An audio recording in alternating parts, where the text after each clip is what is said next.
Eu costumo falar muito aqui da caixa original do Dungeons and Dragons, que foi publicada em 1974, e dentro dela vinha esses três volumes, né, os três livretinhos originais.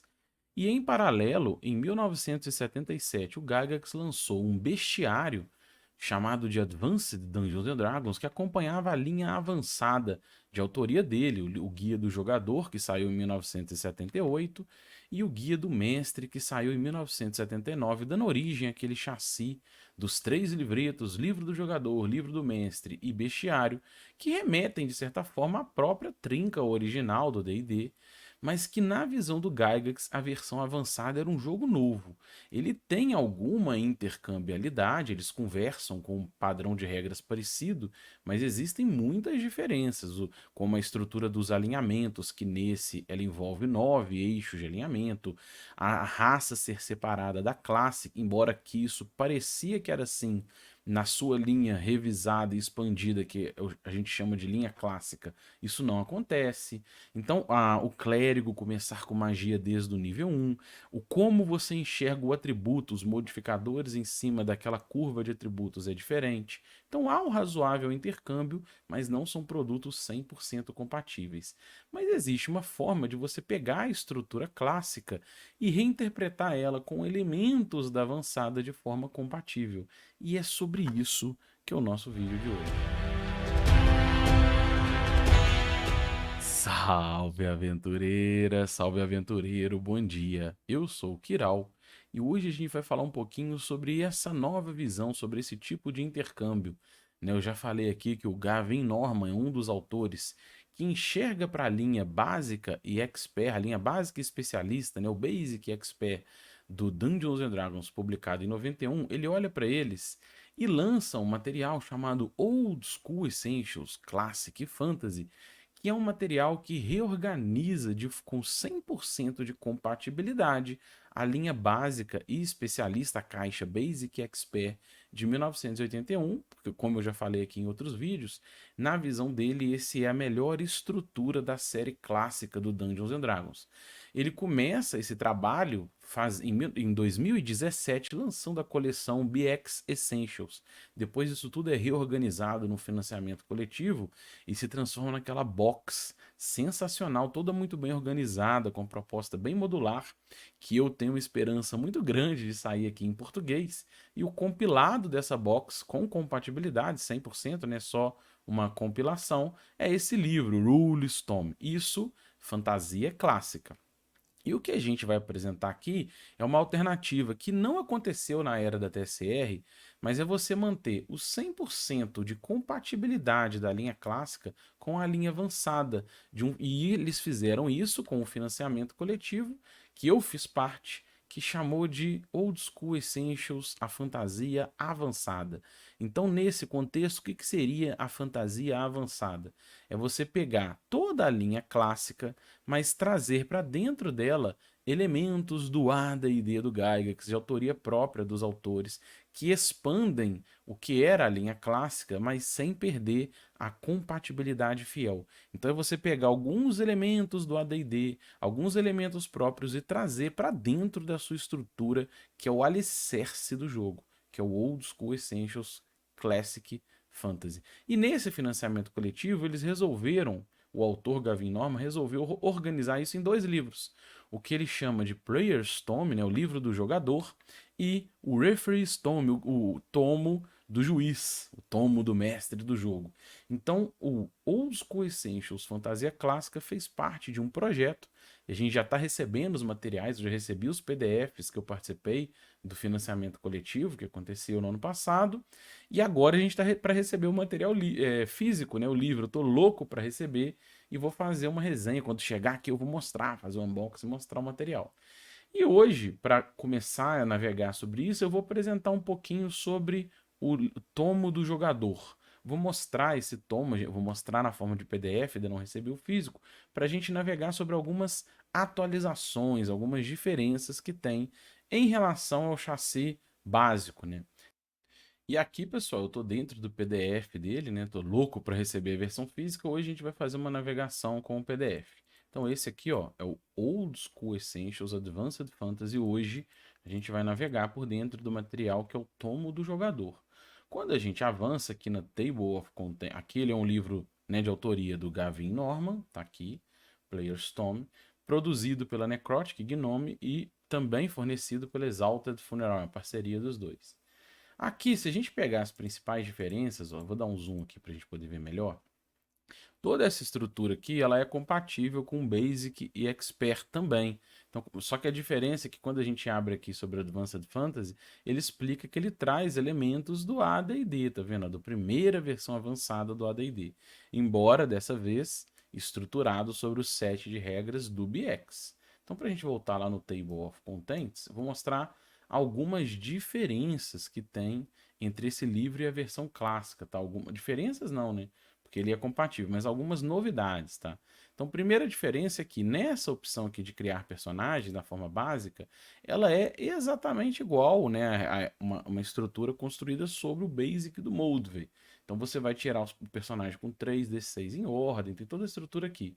Lembrando que nessa proposta, a principal diferença que eu vou mostrar aqui é que você escolhe só a classe. Então, nesse contexto, o elfo, o anão, o halfling, né, que é o pequenino, eles são como se fossem formas exemplares de um aventureiro elfo. Não significa que ali está acomodado qualquer tipo de elfo. O elfo aventureiro ele é apresentado de forma exemplar ali.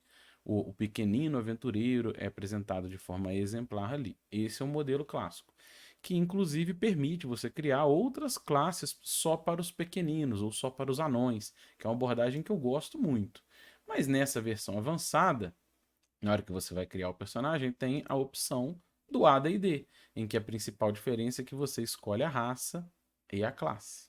Então, nesse caso, olha que legal, vou mostrar aqui em cima para você poder ver como é que ele trabalhou isso nesse material, tá? Na hora que você vai escolher aqui, ó. Aliás, vamos na ordem, né? Na opção dos personagens. Depois eu falo sobre isso. Mas o que que ele tem mais de diferente? Ele tem aqui, ó, Weapon Proficiency, tá vendo? A proficiência em armas, que é uma regra opcional só desse livro, não tem na versão básica. Como que funciona isso? Né, diminuindo o zoom aqui para vocês verem. A proficiência em arma, tá aqui. Como que funciona isso? Isso é muito legal, é muito parecido com o que eu já tenho usado na minha mesa, com regra da casa, que agora veio de forma oficial, de forma oficial, né? A ideia dele é a seguinte: você vai escolher o que é armas que os personagens são proficientes. E aí você vai fragmentar os seus personagens em marcial, semi-marcial e não marcial. O não marcial são os conjuradores, né? O mago e análogos, ilusionista. O semi-marcial é o clérigo, o ladino, e o marcial são os combatentes. Ele dá o exemplo aqui embaixo do que ele organiza isso para nós. Qual que é a ideia disso? O personagem vai escolher armas em que ele é especialista. Se ele for marcial, ele vai evoluir o treinamento, né, ganhar melhorias nisso toda vez que ele melhorar o taco e as salvaguardas dele. Se ele for semi-marcial, ele vai ganhar a cada 4 níveis, o marcial a cada 3 níveis e os não marciais a cada 5 níveis, que acompanha, por exemplo, do cavaleiro, do acrobata e do ilusionista. Acompanha a evolução do taco e da salvaguarda. Então, qual que é a sacada disso? Você vai escolher armas em que você é proficiente dessa lista de armas e com elas você é treinado, o personagem é treinado. Se ele usar uma arma não treinada, ó, se ele for marcial e usar uma arma não treinada, ele sofre uma penalidade de -2. Se ele for semi-marcial e usar uma arma não treinada, -3. E se ele for não marcial, -5. Eu acho isso muito legal para você dar mais força de decisão aos jogadores, né? A quem estiver jogando. E o personagem marcial escolhe 3 armas no nível 1, o semi-marcial escolhe 4 armas no nível 1, o semi-marcial escolhe 3 e não marcial escolhe uma só. Então significa que o mago vai escolher, por exemplo, uma arma, ele escolhe crossbow, né? Se você permitir que o mago use crossbow na sua mesa aqui, a gente permite. Mas vamos pegar o mais fácil, o mago pega a adaga. Então ele só vai saber lutar bem com a adaga. Se ele pegar outra arma que ele não é treinado, ele vai atacar com -5. Olha que legal. O guerreiro, né, o combatente, pode escolher 4 armas em que ele é treinado para atacar normal. Mas ele tem uma alternativa que eu acho muito legal, que eu já usava na minha mesa, mas que aqui vem de forma oficial, né? Que é pegar uma especialização nessa arma. Qualquer marcial pode fazer isso. Ele vai abrir mão de 2 armas que ele é treinado para ter uma especialização. E com isso ele ganha mais um de ataque e dano com essa arma. O que é muito, muito, muito legal, né? Eu já usava essa especialização, mas o guerreiro poderia usar qualquer arma. Essa ideia de 4 3 de 4 3 e 1, né, de treinamentos aqui, para mim aumenta o poder de decisão do jogador, aumenta o impacto nessas escolhas, que eu acho super legal. Então, uma regra que vem nesse livro, que eu já usava parecido e que eu acho que vale muito adotar, né? E ele traz uma segunda, que é a secondary skill. O que que é isso? É quase que como uma perícia, mas repara que ele não é para fazer teste de perícia. Eu vou mostrar aqui. A ideia é a seguinte: é tipo uma ocupação, para quem conhece o Dungeon Crawl Classics. Antes dele virar um aventureiro, ele tinha uma ocupação. Qual ocupação? Ele poderia ser, por exemplo, um pescador, tá vendo? Um fisher. Você vai jogar um D100 nessa tabelinha aqui. Deixa eu diminuir o zoom para você ver a tabela inteira. Diminuir aqui o zoom. Ah lá. Você vai jogar um D100 nessa tabelinha aqui. E aí pode sair que ele é um mestre cervejeiro, que ele é um fazendeiro, que ele é um pescador, né? Que ele é um mineiro. Vai sair uma profissão. Como que você vai trabalhar essa profissão, essa skill secundária? Você vai determinar ela pelo D100 e o mestre, olha como é que ele fala, ó. O mestre deve fazer uma adjudicação, né, um julgamento a partir dessa secundária skill do que fizer sentido ficcionalmente na hora que ele for fazer uma ação. Então ele dá exemplo para você acessar um item, por exemplo, que tenha relação com ela, para você fazer algum reparo nesse item, para construir coisas associadas a ela. Então eu vou dar um exemplo que eu já usei, né? Só que a gente usava como ocupação ainda no D&D clássico. Eu usava uma tabelinha de ocupação, que é a mesma coisa, tá? Um dos personagens da nossa mesa, ele era um pescador. E eles estavam explorando uma região fluvial, né? Tinha uma bacia hidrográfica ali passando pela região. E eles estavam com fome, encontraram essa região fluvial com rios, ramificações e lagos e foram pescar ali. Como eu tinha assumido que para eles conseguirem comida com peixe, eles tinham que abrir mão nesse hex crawl de um dia de viagem. Eles precisariam ficar um dia ali pescando, né, improvisando redes, que eles estavam fazendo isso, improvisaram redes, pegaram coisas para ficar pescando. Como tinha um pescador, a gente permitiu que com um período do dia, ou seja, com algumas horas, 4 horas do dia, ele conseguiu pescar o suficiente para eles se alimentarem aquele dia todo e matar a fome. Então você pode, aqui é o Fischer, você pode trabalhar isso sem necessariamente ficar cobrando o teste de dado, mas trazendo esse tipo de coisa. Então se um personagem é mineiro, ele tem lá o mineiro como skill secundária, você pode ali descrever melhor se ele sente a ventilação, por exemplo, uma corrente de ar para saber onde pode ter passagens ou não. Você vai ficcionalmente dando mais informação a partir disso, o que é muito legal também, né? Uma outra abordagem muito legal que você pode explorar. Beleza. Isso da skill secundária e do e da arma, né, proficiência em arma. Aí a outra grande diferença que tem nesse livro é que você tem as classes para a série clássica. Então, se você vou pegar o elfo, né? Se você for jogar com a estrutura clássica e clicar aqui, o elfo que vai te apresentar é um exemplo de um elfo aventureiro. Então, você tem a estrutura exatamente como a do Basic e Expert. É a fichinha 100% compatível do elfo aventureiro. Agora, se você não quiser jogar com essa estrutura clássica, com o elfo como um exemplo de um elfo aventureiro, você pode trocar, né? Você vem aqui em cima, ao invés de pegar o elfo como classe exemplar, você vai pegar o elfo como exemplo de raça, ó. Aí no exemplo de raça, tem aqui o que, que o elfo te oferece, né? Então ele te oferece -1 no atributo Constituição e +1 na destreza, uma série de línguas e uns parâmetros. O limite de classe que ele pode ter, né? O máximo em cada classe, detectar portas secretas, imunidade à paralisia de Ghoul, é, o ouvir, né, dele que é melhor, e a infravisão. E aí, uma vez escolhido o elfo, você vai colocar ele dentro de uma classe, como é a estrutura do AD&D, né? E aí você vai escolher uma outra classe, e aí se você estiver jogando separado raças e classes e não como classe exemplar daquela raça, aí você vai pegar outras classes que não são de raça. Então, você pode pegar o elfo, por exemplo, bárbaro, um elfo assassino, um elfo guerreiro, tá vendo? Aí você vem no guerreiro, que é uma classe, e vai escolher, você tem que olhar no elfo se permite, né? Então vamos ver lá no elfo. Vamos voltar lá no elfo, ó. Você tem que vir aqui no elfo e permitir quais são as classes, olha lá, as classes dele, ó. Não tem o guerreiro, tá vendo? Não tem o fighter. Ah, não tem aqui, ó. Fighter até nível 7. Então pronto. Você vai pegar o elfo, fighter, ele pode ser até nível 7 de fighter.